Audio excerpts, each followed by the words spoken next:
tattoo studio. Yeah, the Tattoo Studio in Victoria. Juxtapose magazine. Juxtapose magazine. The Vancouver Film School. Vancouver Film School. All right. Yeah. And what's the name of this piece down here? Evil Children. Evil Children. Evil Children. Yeah. Only while Chris has a cigarette. What's the only while Chris has a cigarette? Just count.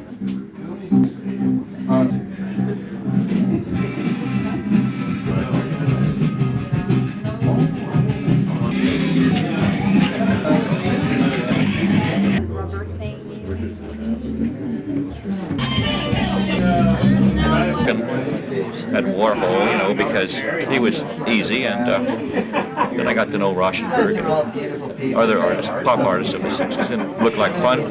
Pop art. Yeah. So I thought, that's for me, looks like fun. And so you're basically just drawing from the world around you, you know? Well, yeah. Day-to-day reality. No, there's books yeah. Yeah, I'm not inventing things. I'm like a surrealist or a dream depictor. But you take the day-to-day world and you put it into these situations and these combinations.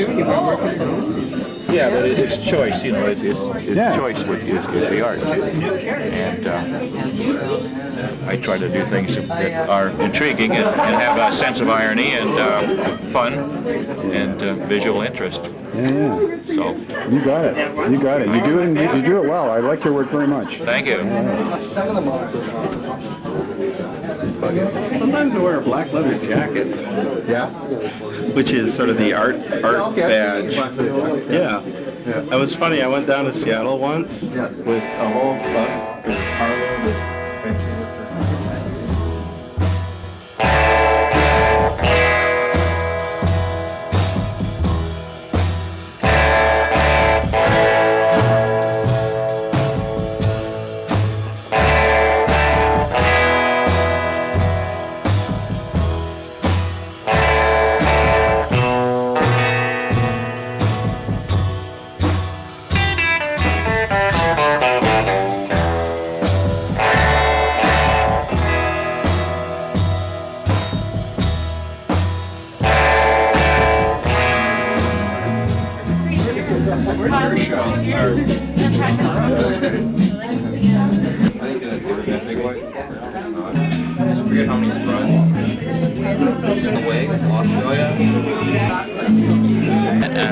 Is it on right now? See a little red light?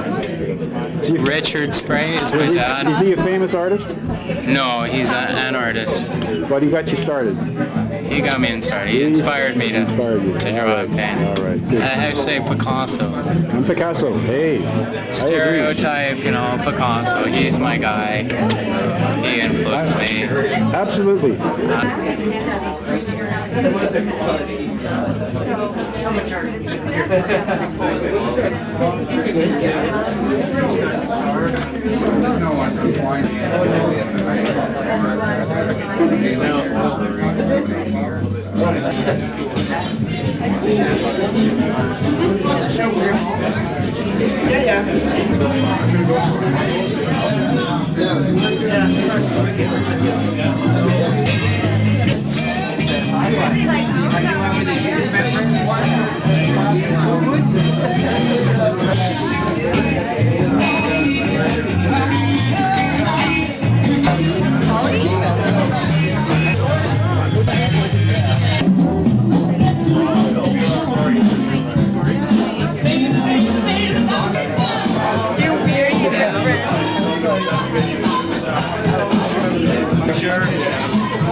Is that your sound like?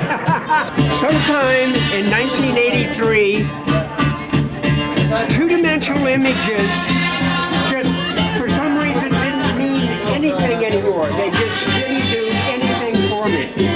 And I started to paint with three-dimensional objects. I use them like a painter as opposed to like a sculpture in my assemblage. So the collected assemblages became like a palette. Exactly, exactly. In fact, in my studio, I have these huge long tables just piled with stuff, and people have said, oh, those are your painting palettes, and that's exactly what they are. Right on. And now, for 10 years, I quit painting, and now I paint and sculpt.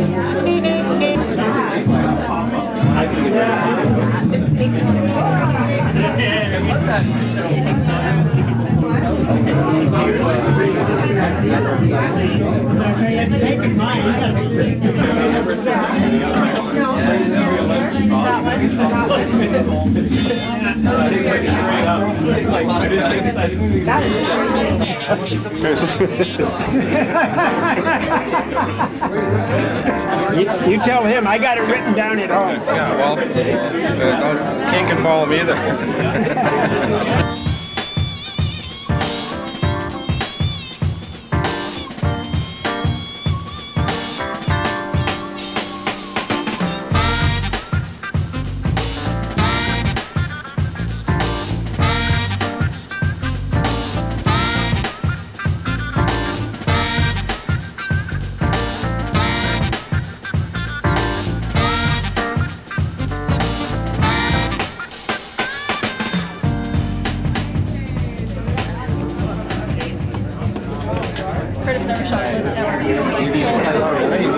Just being inspired by snowboard and skateboard graphics. And then in grade 9, my art teacher showed us a documentary called Mean Streets, I think, or Wild Style or something like that. It was a graffiti documentary in New York, old school. I was really infatuated with the idea of it was free art, it wasn't for sale, and it was just out there. It was for the public and everything else. It also gave me the idea, like, because you could wake up in the morning and there's no artist, there's just artwork, and that's it. It's completely... But what you're doing isn't graffiti either. No, that's true. Originally I was doing, I'm more heartfelt and soulful as a graffiti artist, but unfortunately there's rules to graffiti, like you can only use spray paint, and just, I have interest in using other elements and being experimental. So you want to use a lot of other materials and paints and other materials. Exactly, and you're not really allowed to do that in traditional graffiti, and unfortunately I'm kind of stuck in that too, in respect of that, and in respect of other artists that have inspired me graffiti-wise. So then I put it on a canvas when I think it's suitable. Also, like some of the backgrounds I use and stuff, it's putting wood together to form a background or form a holster for the artwork itself, and then the holster or the background becoming another extension of the artwork, which is something you can't do on a wall. You can't really add to the wall mechanical pieces or anything. So I noticed the size of your work. Do you do anything that's any bigger, like bigger canvases or bigger pieces? It depends on what I can get my hands on. Unfortunately, being broke, I generally get even my spray paint from legal jobs doing murals, or sponsorship from some skateboard companies. Sometimes they'll kick you a bunch of paint and stuff and ask you to put their name up on legal murals that you have on legal walls or illegal walls. So it depends on what I can get my hands on. So who's your favorite artist? You like the guys in Juxtapose or? Juxtapose is a very... it's a good mag, huh? Yeah, extremely. I like the lowbrow art. It's more experimental. I find it has more sense of... it's almost sense of humor a lot of the time. It's not uptight and corporate. And freedom. And freedom, exactly. Freedom. People aren't afraid to be themselves, and it's almost like they're not trying to sell their work. They're trying to just get themselves, which I believe that the artist itself, the real art is the person, and then a canvas is just an extension of the art itself. So they're allowing you for a fleeting moment to enter their mind and enter their skill and see what they're thinking and see what they're able to do. Right on. And it's very uncaged. I think favorite artists would vary. A lot of the people that have been shown in Juxtapose, I'm a good friend of Barry McGee, Twist, and Shepard Fairley, poster giant from San Francisco as well. And they've been big influences on me. I painted with them a few times out in shows in Toronto. So you've been down to San Francisco? I've actually never been there. They keep bugging me to come out, but I haven't been. You gotta go. Do I? Oh yeah. Yeah, that's what I've heard. It's like traveling's a big inspiration too. Get out and get to see what other artists are doing. It's like coming to an art show too. It's the same thing. See what other people are up to. Get inspired. This is a good show. It is. It's quite good. I like Thank the you, Neil. variety. Thank you very much. Nice All to right. meet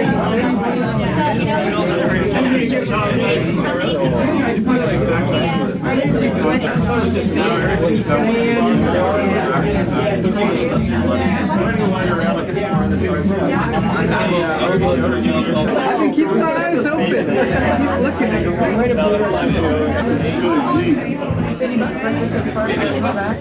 Well, I first got inspired in art school. Where should I look? Like at you or at this? And then anyway, I met somebody, John Watling. He's a local painter, but he quit painting and he's gone completely computer.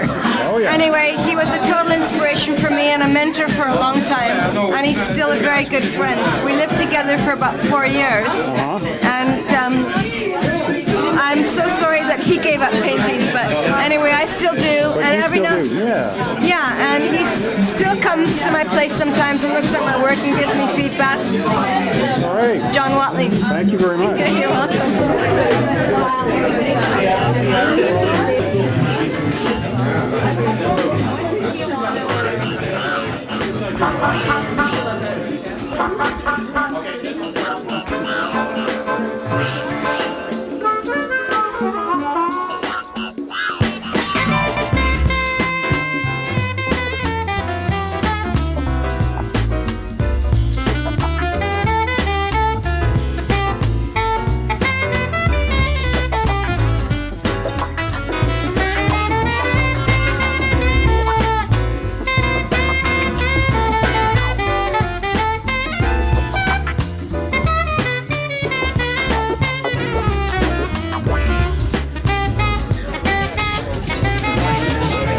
I did see the Mia Shum show, and I really liked that a lot. I've heard that's down at the Gallery A on Yeah, Homer Street. yeah. And I really liked how she shared the process and how open she was and how she didn't draw conclusions.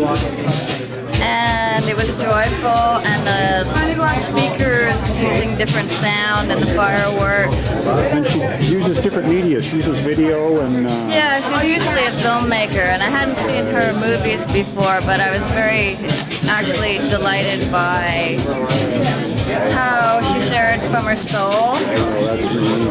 I must go down and see that. It must be on for a little while yet, eh? Yeah, it's a beautiful show. So, thank you. Thank you. Oh, yes, it has.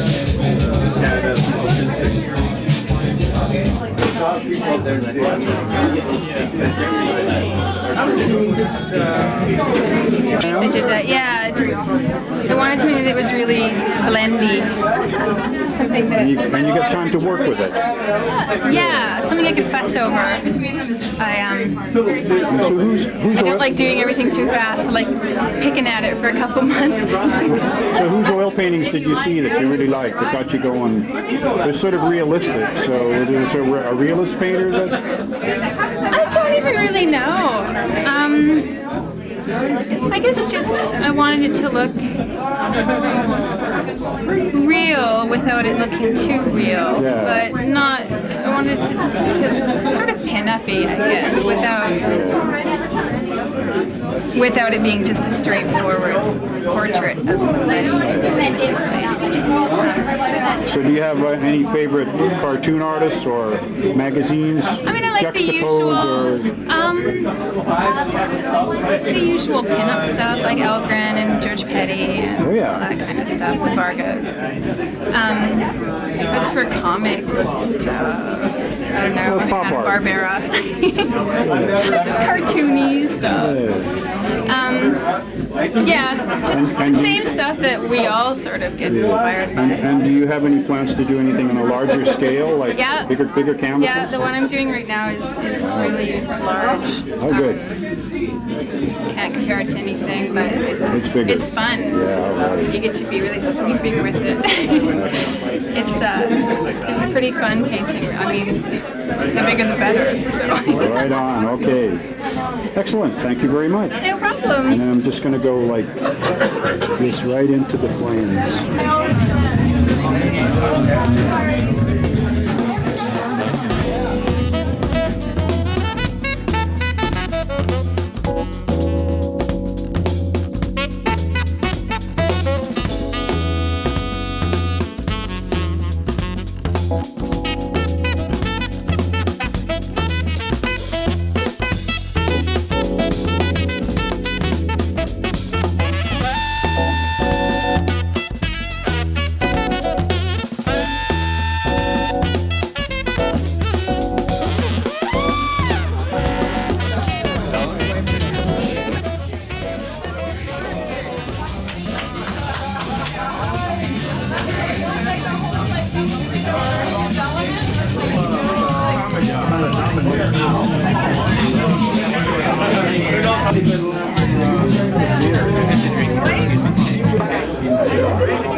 You artist, you?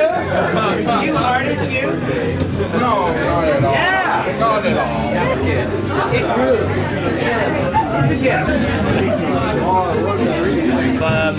Government appointee. Jim Cummings. Come along, gotta have some fun. Come along, yeah, I'll be the one. I can meet you here in the alleyway. We can make a baby in a billion ways. I said a billion ways. I said a billion ways. And I am my favorite artist.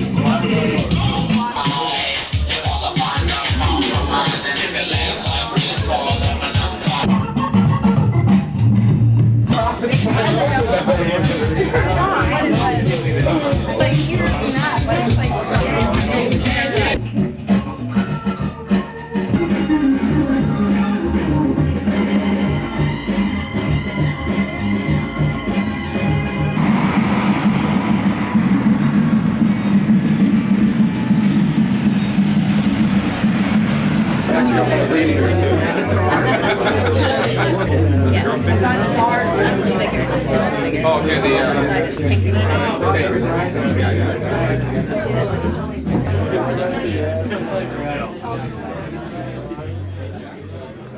We had about 10 different artists that probably brought in quite a few pieces, right? That's true, yeah. There's 120 works in the show. Wow. So, basically like hanging a huge jigsaw puzzle. I think you did a really good job.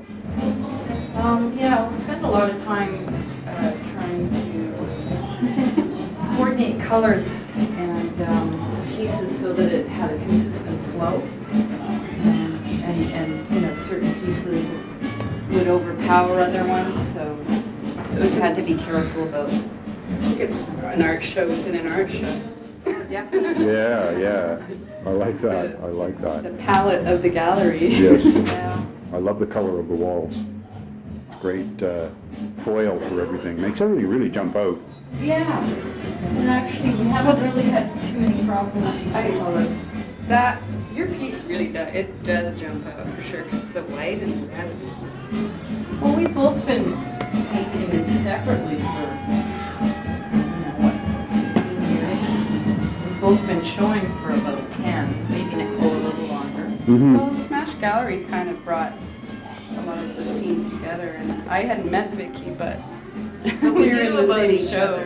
Yeah. And then the Brickyard opened, and Vicki was curating the Brickyard, so that's how I met her. Right.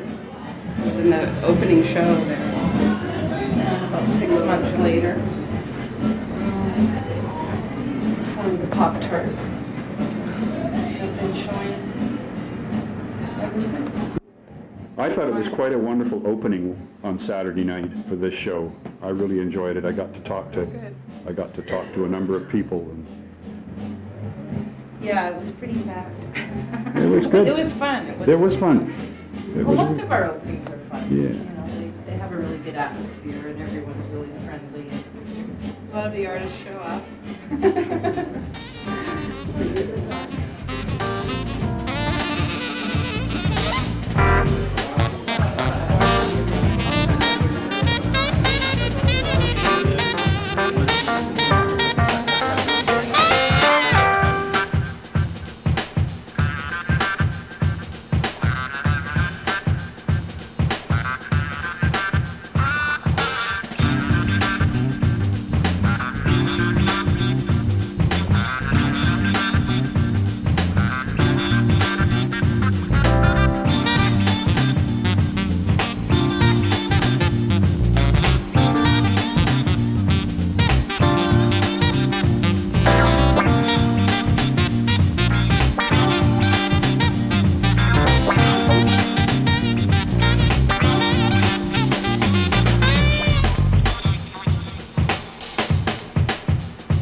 myself being a bass player, I would have to say that my favorite musician is James Jamerson, the fellow who played bass on most of the Motown tracks. James Jamerson is my man.